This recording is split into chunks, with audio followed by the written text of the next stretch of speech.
Olá, pessoal. Meu nome é Ezequiel, sou professor de Física.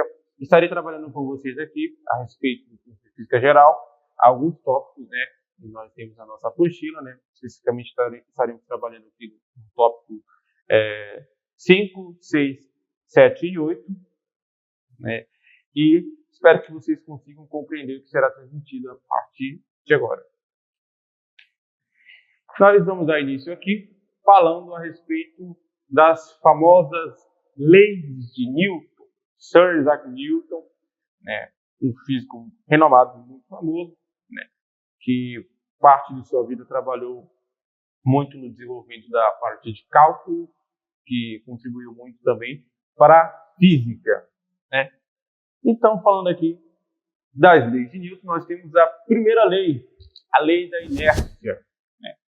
A lei da inércia, que em seu enunciado nos diz que um corpo em repouso tende a permanecer em repouso e um corpo em movimento tende a permanecer em movimento.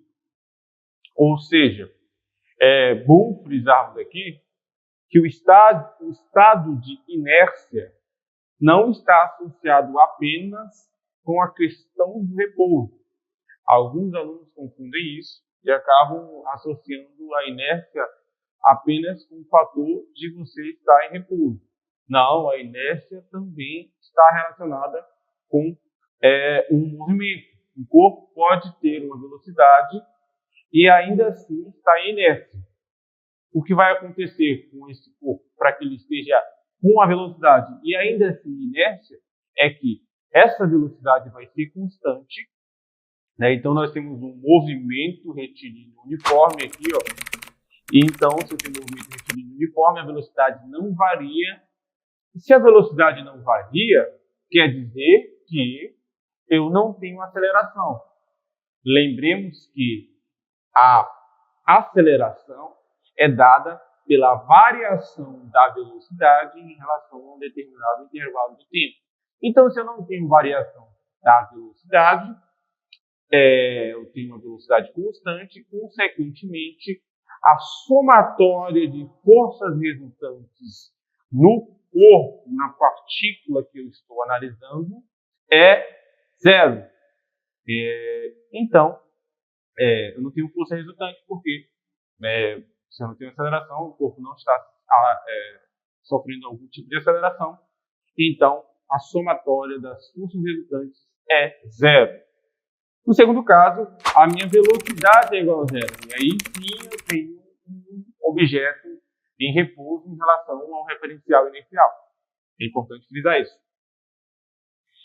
E aí, no caso que eu tenho a variação da velocidade, eu não estou em MRU, eu já vou ter um movimento com aceleração. Se eu tenho uma aceleração, eu tenho variação da velocidade, tenho aceleração, quer dizer que eu tenho alguma força resultante diferente de zero, atuando no corpo. E aí nós entramos na segunda lei de Newton, que é o princípio fundamental da dinâmica. Lembramos que o corpo possui inércia, porque a inércia ela está associada com a massa do corpo. Então, quando eu consigo vencer, lembre-se que o enunciado da primeira lei diz que o corpo tem de permanecer em repouso e em movimento, a não ser que eu tenha uma força que tire ele dessa situação de inércia. Então, quando eu tenho uma força resultante que, aplicada numa massa, causa a aceleração, eu tenho uma força resultante diferente de zero. Então, o que vai fazer aqui, de diferente aqui da primeira para a segunda lei, o que nós temos de diferença é que na segunda lei, nós vemos que nós temos um movimento que não necessariamente é causado por uma força, ou seja, foi um corpo em movimento, mas ele não tem forças atuando ali. Que vai ter a ver com o movimento linear. Eu tenho um movimento, porque o corpo tem massa e tem velocidade, tem quantidade de movimento. Só que, quando eu vario essa quantidade de movimento, eu tenho uma aceleração. E daí eu tenho uma força resultante que pode ser calculada nesse corpo. E aí eu tenho o princípio fundamental da dinâmica, né, que é a segunda lei de Newton, né, que nas unidades, né, fundamentais vai ser dada Newton, né, quilograma, metro por segundo ao quadrado. E por último, mas não menos importante, nós temos a terceira lei de Newton, que vai estar emitindo a questão de pares de força, né, que vão atuar, né, eu tenho dois corpos, né, por exemplo, colidem um com o outro. Então nós temos, né, forças interativas aqui, né, pares de força. Olá, peço desculpas por interromper sua aula por um breve momento, mas tenho algo importante e vantajoso para compartilhar com você. Se você está gostando desta aula, tenho uma ótima notícia. Agora você pode levar sua experiência de aprendizado para o próximo nível fazendo sua matrícula em nosso site. Ao se matricular, você terá acesso exclusivo a uma série de benefícios. Primeiro, você pode baixar a apostila completa do curso em PDF, perfeita para acompanhar as aulas e revisar o conteúdo sempre que precisar. Além disso, ao concluir o curso, você terá a oportunidade de adquirir um certificado de conclusão, um grande passo para o seu desenvolvimento profissional e acadêmico. E sabe o que mais? Ao assistir às aulas diretamente em nosso site, você terá uma experiência de aprendizado sem interrupções ou propagandas. Isso significa mais foco e eficiência no seu estudo. Então, não perca essa chance. Clique no link na descrição deste vídeo ou visite nosso site para se matricular agora mesmo. É rápido, fácil e vai transformar a maneira como você aprende. Agora, vamos voltar à aula. Obrigado por sua atenção e nos vemos no site. Por exemplo, se eu tenho um caminhão indo numa BR e esse caminhão atinge uma borboleta que estaria passando por ali, a força que a borboleta faz no caminhão tem a mesma intensidade que a força que o caminhão aplica na borboleta. É óbvio que, pela estrutura que a borboleta tem, a estrutura física que ela tem, os danos vão ser muito maiores nela. Mas a força aplicada é um par de força. Com a mesma intensidade que foi aplicada na borboleta, ela vai ser aplicada pelo caminhão. Então, as forças atuam sempre em pares. Para toda força de ação, existe uma força de reação. Então, quando você, por exemplo, está em pé, né, o seu corpo vai agir contra o chão, né, uma força, né, e o chão vai devolver com a força normal. Né? Por isso que se você passa um tempinho em pé, você talvez passe a sentir algumas dores nas pernas. Por quê? Porque você está ali tendo uma força de reação devido à ação da gravidade, você tem uma força de reação, né, contra o seu peso. E aí, depois de um tempinho, você obviamente vai estar ali com os seus pés doendo, né, com a sua perna doendo, por causa dessa força de reação que é aplicada pelo chão em você. Nós estávamos falando há pouco de leis de Newton, e aí falamos de dinâmica, e dentro do estudo tanto da dinâmica quanto aqui dessa parte da mecânica, nós temos a questão da força de atrito e do atrito. A força de atrito ela vai surgir em razão das pequenas rugosidades existentes entre as superfícies dos corpos que visivelmente a gente não percebe, mas elas existem. E aí elas só vão ficar perceptíveis se você tivesse, por exemplo, uma lupa que conseguisse ampliar muito a imagem. Elas não são perceptíveis aos nossos olhos, mas elas são perceptíveis quando nós colocamos algum objeto, por exemplo, uma caneta, e você deixa essa caneta para cair numa superfície inclinada, por exemplo. Você percebe que essa queda não vai ser tão rápida. Por quê? Porque eu tenho uma força de atrito ali atuando, né, entre esse plano e a caneta. E esse atrito, essa força de atrito, né, vai ser dada pelo coeficiente de atrito vezes a normal, né, a normal que é a força de reação que nós temos numa superfície contra o objeto que está em cima dela. né?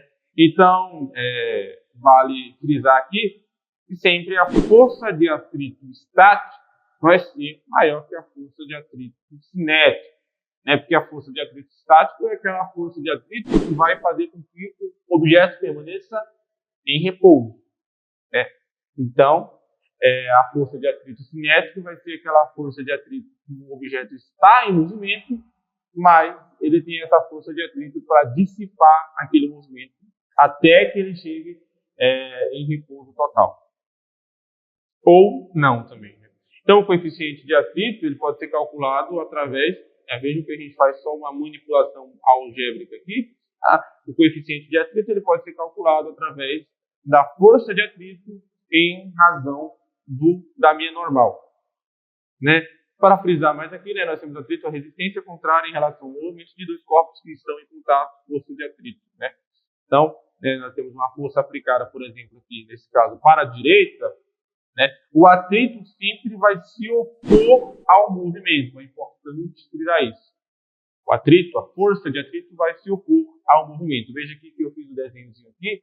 Não sei se fica claro para vocês, mas nós temos aqui algumas rugosidades, né? Você tem algumas irregularidades que não são perceptíveis macroscopicamente, mas com a imagem ampliada, você percebe elas, e são essas rugosidades que vão impedir que o objeto tenha um deslocamento tranquilo, sem ter nenhum empecilho ali para dar sequência a tal movimento. Dando sequência, pessoal, vamos falar agora sobre trabalho e energia cinética.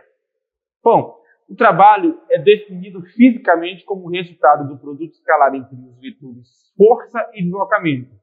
Então, o trabalho aqui na mecânica vai ser definido dessa seguinte forma. Eu tenho uma força que vai ser aplicada no intervalo de um deslocamento aqui, né? E esse cosseno do ângulo aqui, ele vai ser colocado porque, por muitas vezes, a força não vai ser aplicada no mesmo plano, né? Então, essa força pode formar um ângulo em relação ao plano. E por isso, né, como esse ângulo aqui de formação, ele tem referência a um círculo trigonométrico, vai ser um triângulo trigonométrico. Ele faz referência à função cosseno do ângulo. Então, nós temos que o trabalho vai ser dado pela força vezes o deslocamento vezes o cosseno desse ângulo que está sendo formado. Energia cinética. Energia cinética vai ser aquela que vai estar associada para um corpo em movimento. Então, tudo que possui movimento, ele possui energia cinética. Mais à frente, a gente vai estar falando sobre conservação de energia. E nós vamos ver que, geralmente, quando um corpo não está com energia cinética, ele pode estar com energia potencial, ou vice-versa. Então, nesse caso aqui da energia cinética, você tem um carro com uma velocidade de 30 km por hora e um carro com 20 km por hora. Os dois têm velocidade, os dois estão em movimento em relação ao referencial inicial. Então, os dois possuem energia cinética. É claro que o carro que tem uma velocidade menor vai possuir uma energia cinética menor que o outro que tem uma velocidade maior, certo? Porque aqui a energia cinética é dada massa desse objeto vezes a velocidade ao quadrado em razão do número 2. Então, eu espero que vocês tenham entendido. Muito obrigado. Valeu, pessoal. E aí, tudo bem? Estou passando apenas para deixar um recado bem rápido para você que acabou de ver essa aula e que gostaria de assistir a todas as aulas desse curso. É bem fácil, basta você clicar no link que está na descrição deste vídeo ou acessar www.novacursos.com.br. Fazendo sua matrícula em nosso site, você terá acesso a todas as aulas desse curso e mais centenas de outros cursos, além de poder fazer avaliação. E caso você queira, poderá estar adquirindo o certificado com um valor bem acessível. Esse foi o recado que eu queria dar. Aguardo sua matrícula. Até breve!